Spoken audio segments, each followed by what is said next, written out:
حضرت عبداللہ حضور علیہ السلام کے ابا جان ہیں، ان کی شادی کے لیے جب حضرت عبد المطلب انہیں لے کر جا رہے تھے، جسے کہتے ہیں گویا بارات لے کر وہاں جانا، تو حضرت عبداللہ اپنے والد کے ساتھ گئے ہیں۔ ہمارے نبی پاک صلی اللہ علیہ وسلم کے ابا جان کی شادی مدینہ منورہ میں ہوئی ہے۔ ہمارے نبی پاک کی اماں جان سیدہ حضرت آمنہ رضی اللہ تعالیٰ عنہ مدنیہ ہیں، مدینہ پاک کی ہیں، تو ان کا رشتہ مدینہ پاک میں ہوا تھا۔ تو حضرت رسول اللہ صلی اللہ علیہ وسلم کے ابا جان اپنے ابو کے ساتھ جا رہے ہیں۔ یہ جسے بنی خزاعہ کا طریق کہتے ہیں، یہ مکہ مکرمہ سے تھوڑا چل کے کوئی 100 کلومیٹر کے لگ بھگ کی ایک بستی ہے جسے کہتے ہیں وادی قدید، یہ اس کی قریب کی جگہ کا واقعہ ہے۔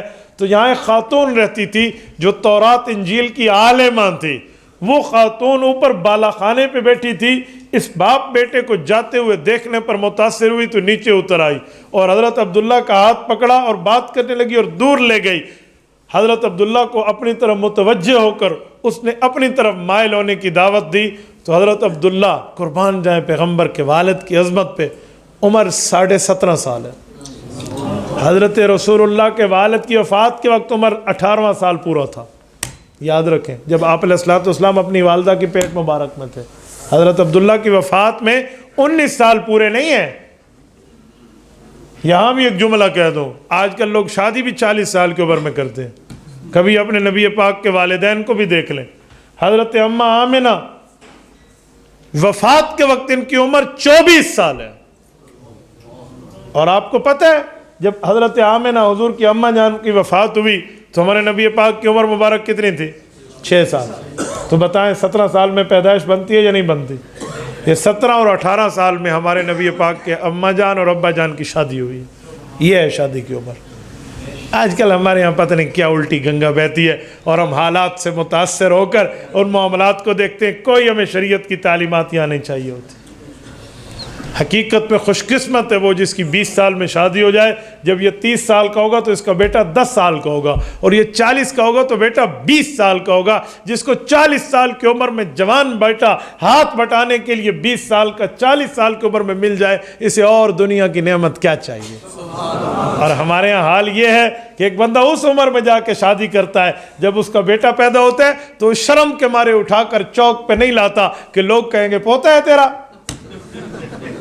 آپ ہنستے ہیں، یہ رونے کا مقام ہے۔ ہماری نہج یہ ہے، ہم اتنا گر گئے ہیں شریعت کے احکام سے، یہ ہنسنے کی بات نہیں ہے، ہمیں اپنے اندر سے چیزیں توڑنے کی بات ہے۔ گوا دی وہ میراث جو اسلاف سے پائی تھی، سریا نے زمین پر آسماں سے ہم کو دے مارا۔ یہ علامہ اقبال نے ہمیں ایسے نہیں کہا۔ ہمیں کچھ یہ جلسوں میں بندہ آتا ہے نا، تو آنے سے پہلے جو ذہن ہوتا ہے نا، آنے کے بعد وہ ذہن علماء کی بات سن کے بدل کے جائے کہ جو میں لے کر آیا تھا وہ ٹھیک تھا یا جو انہوں نے بتایا وہ ٹھیک ہے۔ ادھر واہ واہ کے لیے بندہ نہ ہے۔ میں نے اسی لیے آپ کو کہا کہ مجھے توجہ چاہیے، مجھے نعرہ نہیں چاہیے، مجھے سبحان اللہ نہیں چاہیے۔ اس کی وجہ میں نعرہ اپنی بیان میں نہیں لگوانے دیتا۔ لوگ ایک نعرہ لگاتے ہیں، کچھ جواب دیں گے، کچھ نہیں دیں گے، جو سن رہے تھے وہ مسئلہ ذہن سے نکل گیا، پتہ ہی کچھ نہیں ہے گفتگو کیا ہوئی۔ مجھے اس دن ایک بندے نے کہا مول صاحب نعرہ نہیں لگائیں گے تو مزہ کیسے آئے گا؟ میں نے کہا شب جمعہ کے بیان میں نعرہ لگتا ہے؟ کہتے نہیں۔ میں نے کہا مزہ آتا ہے؟ کہتے بہت اچھا۔ میں نے کہا رحمت اجتماع میں نعرہ لگتا ہے؟ کہتے جی نہیں۔ میں نے کہا مزہ آتا ہے؟ کہتے جی ایمان تازہ ہو جاتا ہے۔ میں نے انہوں اور سمجھ کے سن لیا۔ تو اسی لیے شادی کی عمر بھی دیکھنی چاہیے۔ چلو میں بات کر رہا تھا، حضرت عبداللہ کو اپنی طرف اس نے مائل کیا اس عورت نے، تو حضرت عبداللہ نے اسے جواب دیا جی نہیں، آپ نے جس خاندان پہ ہاتھ ڈالا ہے یہ ہاشمیوں کا خاندان ہے، یہ عرب قوم میں سب سے اشرف، سب سے اعلیٰ، سب سے اکرم، سب سے بڑا اکرام و احترام و اعزاز والا خاندان ہے۔ اور ان الکریم یحمل عرضہ و دینہ، جو شریف آدمی ہوتا ہے وہ اپنے مال کا دفاع بھی کرتے، اپنی عزت کا دفاع بھی کرتے۔ چھٹک دیا اس کا۔ حضرت عبداللہ چل پڑے، مدینہ منورہ پہنچے، حضرت اماں آمنہ کے ساتھ عقد نکاح ہوا ہے، شادی ہوئی ہے، رخصتی ہوئی ہے، وہاں کچھ عرصہ رہے اور واپس لوٹے۔ جب واپس لوٹے نا، وہ جو نور محمدی چہرہ حضرت عبداللہ میں موجود تھا نا، وہ حضرت اماں آمنہ میں منتقل ہو چکا۔ تو اس خاتون نے پھر اس انتظار میں تھی، جب یہ واپس ہے تو وہ پھر اتری۔ حضرت عبداللہ نے دل میں سوچا ہے مصیبت پھر آ گئی ہے۔ انہوں نے کہا جی یہ نہیں ہے، اب کی بار اس نے کہا کہ اب مجھے آپ کی کوئی طلب نہیں ہے، اور یہ بھی سن لو کہ میں کوئی بدکار عورت نہیں ہوں، میں نے اپنی کتابوں میں پڑھا ہے، اللہ اکبر، تورات انجیل زبور میں پڑھا ہے کہ جو آخری نبی آئیں گے اس کے والد کا جو نور ہوگا نا وہ اس طرح ہوگا، وہ ساری نشانیاں تجھ میں پوری تھی۔